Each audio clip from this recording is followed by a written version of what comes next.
Andrew Rayner, there's not much money about. So do you agree with Gordon Brown that it would be better use of that little money to lift the two-child cap on benefits rather than some of the other ways that you're using it? Well, look, we've got a child poverty task force. We've been working really hard. That will report back before the end of the year. There's a number of issues that is causing child poverty, not least the issue around work and making work pay, which is one of the areas I'm proud we've spent over got over 1 million people a pay rise. Housing, which again, another area that I'm responsible for, there's a chronic shortage there. So housing costs have gone up significantly for families. And the cost of living and energy and other bills going up. So trying to reduce some of the pressures on families as well and getting them into work is the way in which we'll alleviate some of the poverty that we're seeing in Britain after 14 years of the Conservatives. But the simplest and most straightforward way would be to give people some money. So do you think lifting the cap on the two-child cap is a good idea or not? Well, I said at the start that this is what we're looking at as part of the child task force. In the round, there's a number of pressures that are on families at the moment. I've already said we've increased the living wage so that people have had over 1 million people have had a pay rise. We're putting more secure work through my employment rights bill. So work is, I was in a workless household when I was growing up, Trevor, and work is a way of getting out of poverty. And that's what this government wants to do, is to help people into good employment. I get all of that, and your colleagues tell me that all the time, but this is just a very straightforward point. Do you think that lifting the two-child cap would be a good idea or not? Well, lifting any measures that will alleviate poverty on some of the more poorest families is not a bad idea, but we've got to look at it in the round. There is other pressures as well as that, and that's why we've got a child poverty task force that are looking at those issues. And Trevor, but when I was growing up, let me just... You can't outsource all these policy decisions. No, you're a politician, you're a very senior politician. Give us a guide. Well, Trevor, Mr. Nigel Farage thinks it's a good idea. Look, Nigel Farage comes up with lots of ideas. They're not necessarily good ideas, and he doesn't know how he's going to pay for them. Look, I was going to say, Trevor, we're not outsourcing it. It's a ministerial team that are looking at this, which I'm a member of. And when I was growing up, my mum and dad we had 3 children. We had child benefit. It didn't alleviate the poverty that we were in when my parents weren't working. We're working, all three of my siblings now, and that is a way of being able to contribute and support your family. We've got to make sure that there's good, secure employment for people, that we bring down the energy and living costs for people, and that we deal with the problem with housing, because that is a real cost pressure that has gone up significantly over the last decade. That's a very interesting point, because what you seem to be saying, correct me if I'm wrong, is that, OK, it might be a good idea to lift the cap, but work, good jobs that pay well, are more important than welfare benefits? I absolutely believe that good, secure, well-paid jobs are the way out of poverty. I've seen it through my life, and I know that it gives people a sense of dignity and respect. I was a mum at 16, and everyone written me off and said, oh, she'll be on benefits all her life, and, she won't be able to help herself. We'll have to help her. I wanted to provide for my son, and many families want that opportunity at the moment, but they find they've got too much month at the end of their wage check at the moment. That's why the Employment Rights Bill is really important, and that's why the work I'm doing to bring down the housing crisis that we have will help to reduce rents and will help to give people that home ownership that they desperately want to attain to. So you don't really agree with those Labour backbenchers who say lifting two-child cap would be a signal of true Labour, and, by the way, would make sure that you're not outflanked to the left by Nigel Farage? Well, look, it might be a signal, but it's not a silver bullet. It's not going to alleviate the levels of child poverty. There is a number of factors: people's wages not increasing, their employment being insecure, their cost of living crisis that we face, their bills going up, and their housing costs have gone up. So it's not one particular element that is going to safeguard people from the poverty we've seen after 14 years of the Conservatives. But I do know that having a good job that pays well allows you to open doors and opportunities for you to have a family and to do well in life. All right, let's talk about one of the other issues in welfare benefits. And forgive me if I'm a bit aggrieved here. 7 days ago, Nick Thomas-Symonds sat in that seat, and I asked him, is the winter fuel allowance going to be going to be reversed? And he said, no, that remains the policy. He obviously had no idea that the Prime Minister was going to scrap it on Wednesday. When did you find out? Well, let me just be really clear. The Prime Minister didn't say we're going to scrap it. What the Prime Minister said on Wednesday is when economic conditions allow, and which we're seeing with the fastest growing economy in the G7, and we've already seen 4 interest rates cut since the Chancellor took over, is where those conditions allow.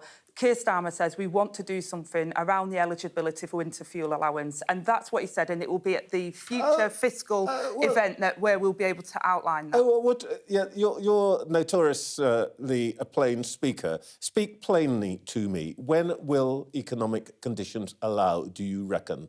Well, I think that we've got the upcoming spending review, and I'm sure that the Chancellor will set it out when we've got the opportunity. At the first opportunity, Trevor, she will set out what we'll be able to do. The spending review will be the first opportunity, so we might hear some of those changes in a couple of weeks' time. I hope so, but I don't know. But I hope so. I mean, the Prime Minister has announced it, so logically to me that indicates that the Prime Minister wants to do something in this area. And if the Prime Minister wants to do that, I'm sure the Chancellor is going to look at how we can achieve that. So we may hear something then, but when just to be absolutely clear, because, you know, the Prime Minister is saying that this is what you want to do, and you're now saying that you think that it is plausible, let's use that word, that in the next couple of weeks that may become the reality.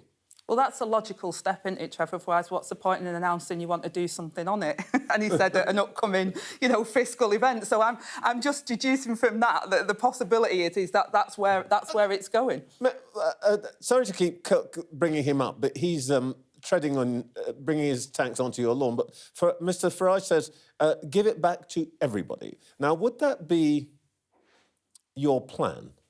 Well, look, I think in fiscal restraints times that we have, and we've just talked about the challenges on child poverty, to give winter fuel allowance to people who have got millions in the bank is probably not a good idea. But the Prime Minister has indicated that he wants to do something about the scope of who can get that. Okay, and Nigel Farage says a lot of things, but the reality is, Trevor, on my employment rights bill, the measures that we're taking to end fire and rehire, to give people contracts instead of 0-hour contracts, Nigel Farage and his band of small amount of Reform MPs didn't vote for it. So when it comes to actually walking the walk, their record is they didn't vote for measures that help working people of this country, that I fought really hard to get into government, that our government is strongly behind. He failed to turn up and vote for them. All right. So on the winter fuel allowance cut, we can look forward to the prospect of some change, but not necessarily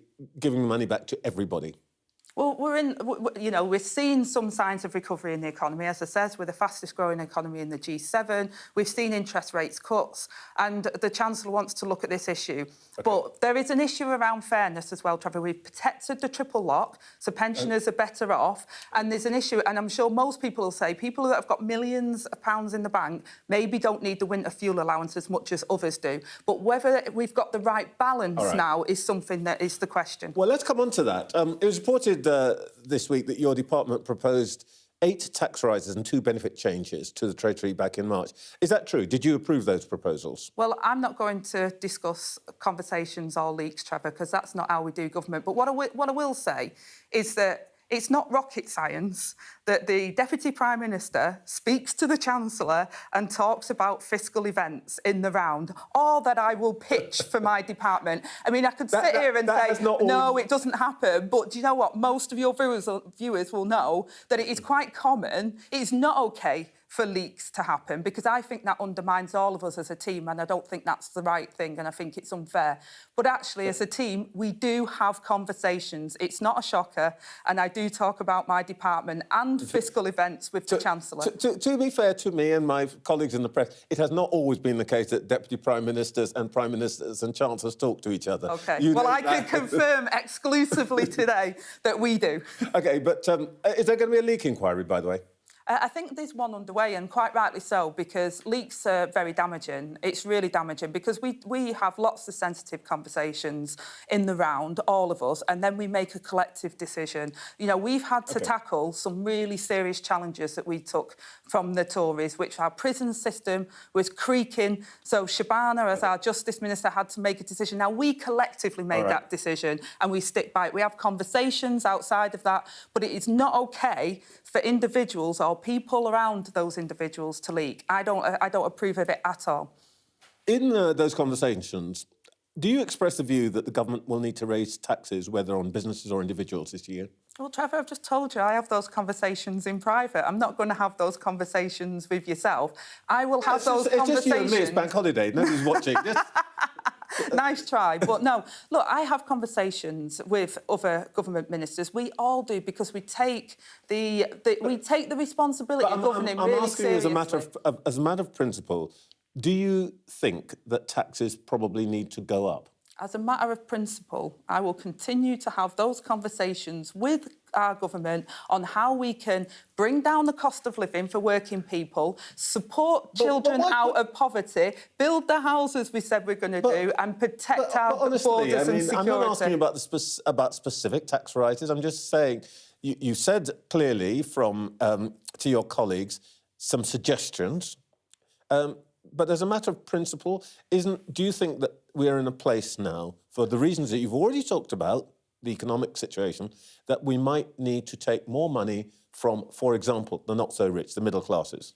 Well, Trevor, what the Chancellor set out in the budget was some significant tax rises for non-DOMs, VAT on private schools, and that paid for an injection into our schools, and we're now seeing the rollout of breakfast clubs, an injection into our NHS, and we're seeing waiting lists come down. That was a collective decision that we made as a government that I absolutely endorse, and as the economy recovers, we want to put more money into our public services and put more money in the pockets of working people. It's that simple. I'm only interrupting you because your colleagues and you've said this before, and there's a lot to get through. I want to give you time to talk about it.